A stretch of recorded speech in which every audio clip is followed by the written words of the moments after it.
তারাচাঁদ বাউরি মহোদয়, তাকে আমি নমস্কার এবং কৃতজ্ঞতা জানাই।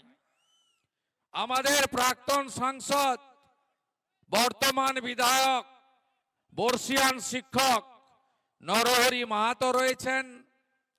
আমাদের আরেক বিধায়ক বানেশ্বর মাহাতো রয়েছেন, সুদীপ মুখার্জি রয়েছেন, কমলাকান্ত হাঁসদা রয়েছেন, অ্যাডভোকেট বিবেকানন্দ বাউরি মহোদয় রয়েছেন। আমাদের এনইসির মেম্বার, জাতীয় মেম্বার ক্ষুদিরাম টুডু, এই জেলায় ভারতীয় জনতা পার্টি যার হাত ধরে 18 সাল থেকে ক্রমান্বয়ে বৃদ্ধি পেয়েছে, আমাদের সকলের নেতা বিদ্যাসাগর চক্রবর্তী, বিকাশ ব্যানার্জি, বিবেক রাঙ্গা, সুনীল রুদ্র মণ্ডল এবং বিভাগের কনভেনার অ্যাডভোকেট বিল্লেশ্বর সিনহা সহ আমাদের 4 মণ্ডল প্রেসিডেন্ট বিশ্বজিৎ মণ্ডল, আমাদের সঞ্জয় বাস্কে, জয়দেব মণ্ডল, শিবশঙ্কর বাউরি এবং আমাদের প্রবাসী কার্যকর্তা গণেশ দাস সহ আমি প্রত্যেককে যথাযথ অভিনন্দন জানাই। মঞ্চের দ্বিতীয় তৃতীয় সারিতেও যারা আছেন আমার অতি পরিচিত, যেহেতু শীতের বেলা ছোট, সকলকে আমি ত্রুটি স্বীকার করে নিয়ে সম্মানিত মঞ্চ, আমার প্রেস মিডিয়ার বন্ধুরা, অপরূপ সুন্দর জঙ্গলমহলের সর্বস্তরের মানুষ, সোশ্যাল মিডিয়া যারা দেখছেন, লাইভে যারা আছেন, সবাইকে, দূরে মাইকে আওয়াজ যারা শুনছেন, প্রত্যেককে ধন্যবাদ। আমি আসার আগে আমাকে বলা হলো এখানে কিছু লোকজন, মানে বিশেষ ক্যাটাগরির লোকজন, তারা নাকি ঢোকার আগে কালো পতাকা দেখাবে। আমি কাঁচ নামিয়ে এসেছি। আমি ভয় পাওয়ার লোক নই। আমি মমতা বন্দ্যোপাধ্যায়কে দাঁড়িয়ে হারিয়েছি। গত 5 বছর বিধানসভায় ভারতীয় জনতা পার্টি বিরোধী দল হিসেবে কাকে বলে, এদের চুরি, দুর্নীতি, স্বেচ্ছাচারিতা, হিন্দুদের উপর অত্যাচার, হিন্দু দেবদেবীর উপর অত্যাচার, আদিবাসীদের উপর অত্যাচার, কুর্মীদের উপর অত্যাচার, বিশেষ করে তফসিলি সমাজের উপর অত্যাচারের বিরুদ্ধে আমরা সর্বাত্মক লড়াই করেছি। এই বাংলায় পরিবর্তন কেন দরকার? পরিবর্তন এই জন্য দরকার, 1947 সালের 20 জুন এই পশ্চিমবঙ্গ তৈরি হয়েছিল বাঙালি, হিন্দু এবং আদিবাসীদের হোমল্যান্ড হিসেবে। রোহিঙ্গা আর বাংলাদেশের মুসলমানদের জন্য এই পশ্চিমবঙ্গ তৈরি হয়নি। আজকে এই পশ্চিমবঙ্গের কি অবস্থা আপনাদের সকলকে ভাবতে হবে। ওপার বাংলাতে মোল্লা ইউনুস যা করছে, এপার বাংলাতে খালা মমতা একই কাজ করে চলছে। এপার বাংলাতে হরগোবিন্দ দাস, চন্দন দাসকে পশু কাটার তরবারি দিয়ে যেভাবে খুন করা হচ্ছে, ওপার বাংলাতে হিন্দু যুবক, তফসিলি শিডিউল কাস্ট যুবক দীপু চন্দ্র দাসকে জ্যান্ত পুড়িয়ে মারা হচ্ছে। এই বাংলাতে 1951 সালে আমরা 85% ছিলাম সনাতনী এবং আদিবাসীরা। আজকে এই বাংলাতে 11 সালের সেন্সাসে আমরা 72-এ পরিণত হয়েছি। 27 সালে সেন্সাস শুরু হবে, 31-এর সেন্সাসে আমরা 60-এর নিচে নেমে যাব বন্ধু। যদি আমরা এই সরকারকে রাখি, তাহলে মোহাম্মদ আলী জিন্নাহ যে স্বপ্ন দেখেছিল যে গ্রেটার বাংলা, সেই বাংলা তৈরি হতে যাবে। কেন বন্ধু এই কথা বলছি? কারণ আমাদের যে বাংলাদেশের বর্ডার আছে, এই বর্ডারে 550 কিলোমিটার মমতা বন্দ্যোপাধ্যায় সরকার, তৃণমূল সরকার জমি দেয়নি বেড়া দেওয়ার জন্য। তাই হু করে ওরা এসে আজকে ডেমোগ্রাফি বদলে দিয়েছে। পুরুলিয়া জেলায় আগে কত সংখ্যালঘু মুসলিম ছিলেন, আজকে ব্যাঙের ছাতার মতো সর্বত্র তারা কিভাবে ছড়িয়ে পড়েছে, কিভাবে তারা রামনবমীর মিছিলে ইট মারছে, হনুমান চালিসা পড়তে বাধা দিচ্ছে, না মরতে বাধা দিচ্ছে। এবং আপনারা গত কয়েক মাসে পশ্চিমবঙ্গে কি দেখেছেন? এখানকার বিখ্যাত মা কালীর মন্দির আছে। আমি নদিয়া চাঁদ বাউরিকে বললাম, আমি মিটিং শেষ করে হেঁটে মায়ের মন্দিরে যাব, এখানে আসবো আর মাকে দর্শন করব না, হতে পারে না। আজকে কিছুদিন আগে দক্ষিণ 24 পরগনা জেলার কাকদ্বীপের সূর্যনগরে মা কালীকে প্রিজন ভ্যানে তুলেছে। আপনি মেনে নিয়েছেন? আগের দিন জিহাদিরা মা কালীর মাথা ভাঙলো, হিন্দুরা প্রতিবাদ করলো। কোটেশ্বর রাওর নেতৃত্বে, যিনি বাঁকুড়ার এসপি ছিলেন, বাঁকুড়া, পুরুলিয়া, আসানসোলের লালার নেতৃত্বে, বিনয় মিশ্রর নেতৃত্বে যে কয়লা সিন্ডিকেট চলেছে, লুট চলেছে, তারও অন্যতম বেনিফিশিয়ারির নাম হলো আইপিএস কোটেশ্বর রাও। তিনি 500 পুলিশ নিয়ে গিয়ে মা কালীকে প্রিজন ভ্যানে তুললেন। শুধু তাই নয়, গত পরশুদিন কৃষ্ণনগরে লাইন করে সরস্বতী মূর্তি ভাঙা হয়েছে। তার আগের দিন পূর্ব মেদিনীপুরের মহিষাদলে 5টি সরস্বতী মায়ের মূর্তি ভাঙা হয়েছে। এ কোন রাজ্যে আপনারা আছেন? আপনাদের সবাইকে ঐক্যবদ্ধ হয়ে এই সরকারকে পরিবর্তন করতে হবে। শুধু নিজেদের অস্তিত্ব রক্ষার জন্য নয়, নিজেদের ভালোর জন্য। আজকে 15 বছরের রাজত্বে আপনারা কি পেয়েছেন হিসাব করার সময় এসেছে। 20টা বিজেপি শাসিত রাজ্যে মানুষ কি পাচ্ছে? কেন্দ্রের নরেন্দ্র মোদীজির নেতৃত্বে এনডিএ সরকার মানুষকে কি দিচ্ছে? বিচার বিশ্লেষণের সময় এসেছে। একটার পর একটা কথা যদি আপনাদের বলি, মোদীজি দেশে 82 কোটি লোককে প্রধানমন্ত্রী অন্ন সুরক্ষা যোজনাতে মাথা পিছু 5 কেজি করে চাল অথবা গম দিচ্ছেন। আপনি বলুন কেন গম দেওয়া হয় না, কেন আটা দেওয়া হয়?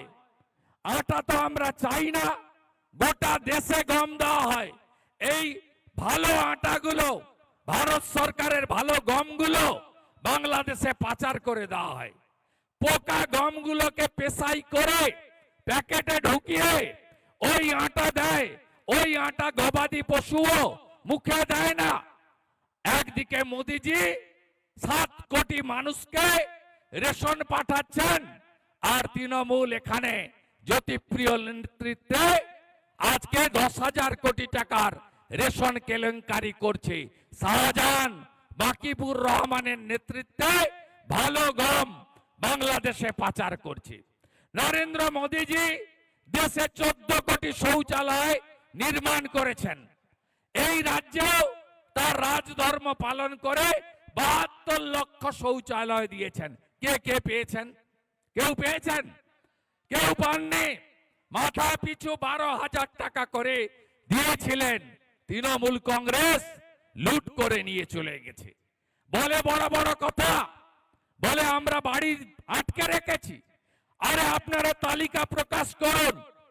আজকে 2014 সাল থেকে 22 সাল পর্যন্ত মোদীজির সরকার প্রধানমন্ত্রী আবাস যোজনায় পশ্চিমবঙ্গে 30,000 কোটি টাকা 40 লক্ষ বাড়ি দিয়েছে। আপনারা পেয়েছেন? আমি কাশীপুর থেকে দেখতে দেখতে এসেছি। আমার আদিবাসী গ্রাম, আমার তফসিলি গ্রাম, আমার কুড়মি গ্রাম, কোথাও পাকা বাড়ি আজকে দেওয়া হয়নি। 15 বছর রাজত্ব করার পরে 40 লক্ষ বাড়ি লুট করে নিয়ে চলে গেল এরা। আজকে একাধিকবার আমি মুখ্যমন্ত্রীর দলে ছিলাম, কারণ এই জঙ্গল মহলে মুখ্যমন্ত্রী আসতেন না।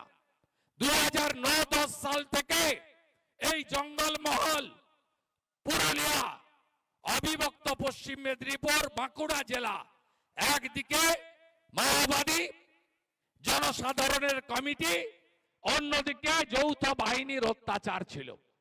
একদিকে মাওবাদীদের অত্যাচার ভয় দেখানো, অন্যদিকে জনসাধারণের কমিটির নামে জোর করে মিছিলে আপনাদের হাঁটানো, আর মনীন্দ্র গোপেদের নেতৃত্বে সিপিএম এর হারমাদ বাহিনী এখানে অত্যাচার করত। সেই অত্যাচারের বিরুদ্ধে লড়েছিলাম। আমি আপনাদেরকে বলি, 11 সালে ভোটের আগে বলল পুরুলিয়াতে জল দেব, আমাকে ভোট দিন। ভোট দিলেন আপনারা। শান্তিরাম মাহাতো তিনি মন্ত্রী হলেন। তারপরে 16 ভোট হলো, বলল ভোট দিন, জল দেব। আবার ভোট নিল। আবার সন্ধ্যা রানী টুডু, শান্তিরাম মাহাতো মন্ত্রী হলো।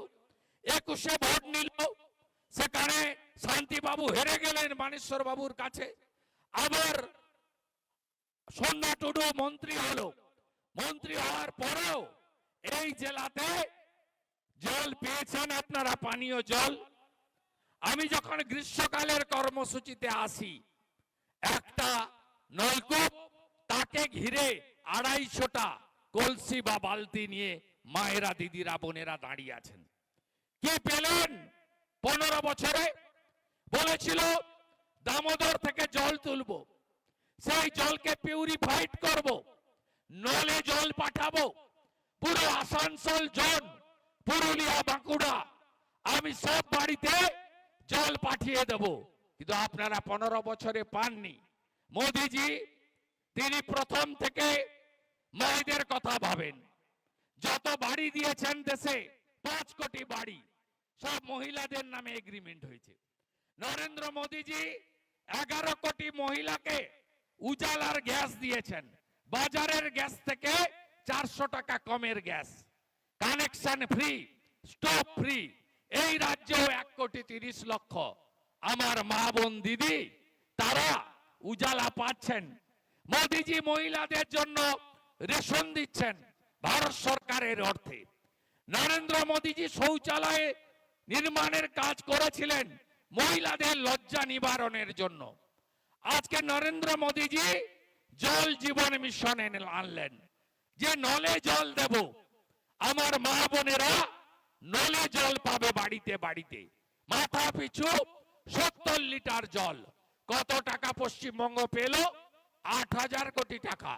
গোটা পুরুলিয়া জেলায় একটা গ্রামের নাম বন্ধু বলুন তো, যে গ্রামে জল এসেছে নলে?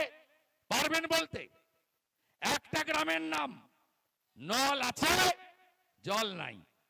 নল আছে, নল আছে, নল আছে, নল আছে, জল নাই। এই তো অবস্থা। পাহাড়গুলো বেচে দিচ্ছে।